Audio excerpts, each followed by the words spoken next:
Joining me now is the president of Israel, Isaac Herzog. Mr. President, welcome to Meet the Press. Thank you for being here. Thank you, Kristen. I want to start right there with concerns about those regional attacks. Obviously, Secretary Blinken is there aiming to de-escalate some of the tensions within the region. But talk to Americans, if you will. How concerned should they be about this escalating into a wider war that could ultimately ensnare Americans as well? So look, Kristen, today is January 7th. The barbaric attack against Israel by Hamas terrorists was launched exactly 3 months ago on October 7th. It's a day that shall be and will be remembered in infamy because clearly it is a watershed in world affairs and regional affairs. It's not only a war between Israel and Hamas, it has to do with the values of the free world as we see them all throughout. Let me show you a document, a highly confidential, strictly confidential document, which we just unraveled from the Hamas headquarters. It's a brochure, which is a directive by the commanders of Hamas as to how to manage summer camps for children in order to disseminate the values of jihad. It says it clearly, to disseminate the values of jihad and the values of the resistance, meaning terror, and how to make it a militarized society. And it's all over the Gaza Strip, meaning they take the kids, whilst we all know what summer camps are and what they're aimed for and what a wonderful experience it is to enable youngsters, kids and adults, adolescents to become citizens of the free world with liberties, with happiness, with joy, with sports. Here, the entire aim is to make them terrorists. And this is exactly the watershed situation in this war. And that is why it impacts the entire world, because when you have an empire of evil emanating from Tehran with arms in Syria, in Lebanon, in Iraq, and in Yemen, which increases the cost of living of every American because of hijacking in the high seas, it means it's a regional battle with impacts on the entire global situation. President Herzog, we appreciate your sharing that new document with us. We should note NBC News has not been able to review the document or confirm it, but we appreciate that. I want to ask you about these attacks that we've seen within the region. Israel's security chief has said that Israel is determined to, quote, kill Hamas's leaders in every location in the world, including Qatar, Turkey, and Lebanon, even if it takes many years. Is there any country, is there any place you won't go to track down Hamas's leadership?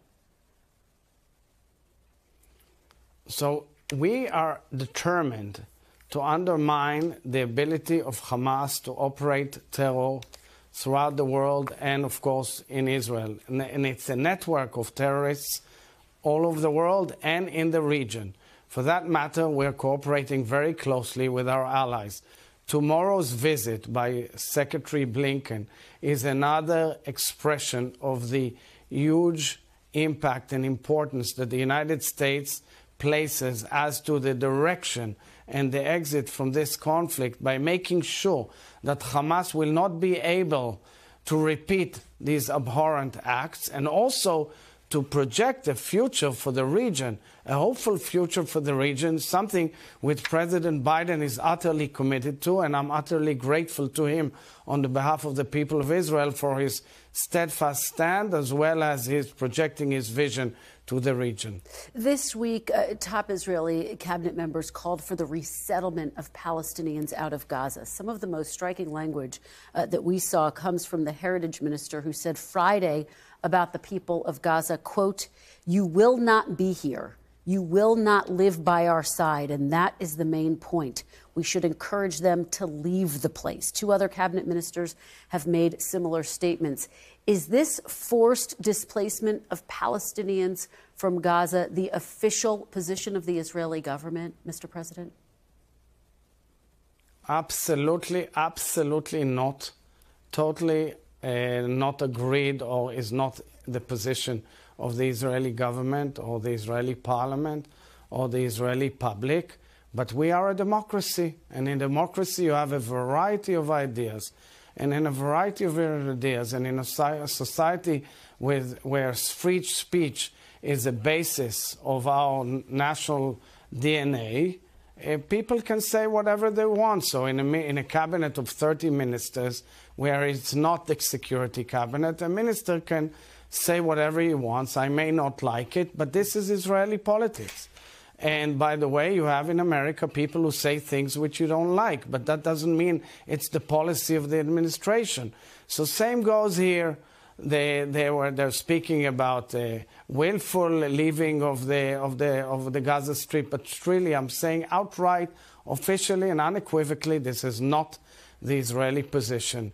We should remember, however, the national psyche here. We are in deep trauma. In the last 3 months, we have seen so much agony, pain and sadness. And may I remind all that we still have over 130 Israelis, from babies, from toddlers, one of them due to celebrate 1 year old in a week's time, all the way to 85-year-olds as well, including people with Holocaust background. So because of that, our nation is bereaving, is worried, is agonized, and we are doing whatever we can to do whatever it takes to bring back these hostages.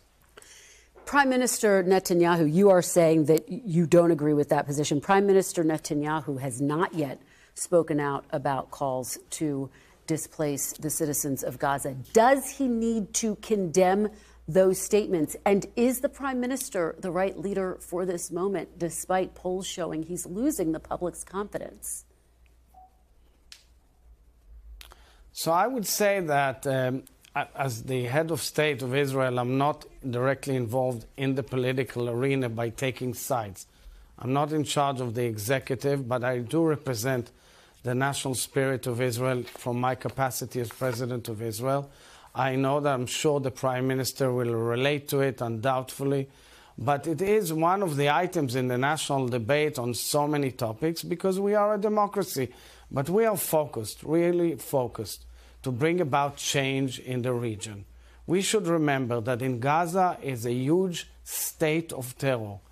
There is underneath hundreds of kilometers of tunnels and a terror establishment, the biggest terror city in the world, which we have to unravel and clean up in order to enable the people of Gaza to go back to their dwellings and move on in a different direction, a direction of peace. Israelis, 250,000 Israelis are evacuated from their homes in the south and in the north. Yep. Just about half an hour ago, we were attacked again from Lebanon. A house was demolished in Metula, a 120-year-old beautiful village on the border. And therefore, you have to understand that whilst we are a small nation and attacked from two corners, north and south, we are at war, we are united, and we are committed to change this equation. And as such, whilst committed to changing this equation, whilst bereaving, whilst worrying about the hostages, we also have debate within Israeli society, and it's only worthy, and I'm very proud of the fact that we can hold a free and open debate on every topic that matters to our life. Israeli President Herzog, thank you so very much for joining us this morning. We really appreciate your perspective at this critical time. We hope you'll come back very soon. It was a pleasure to be with you. Thank you. Well, an honor for us. Thank you. Thanks for watching. Stay updated about breaking news and top stories on the NBC News app or follow us on social media.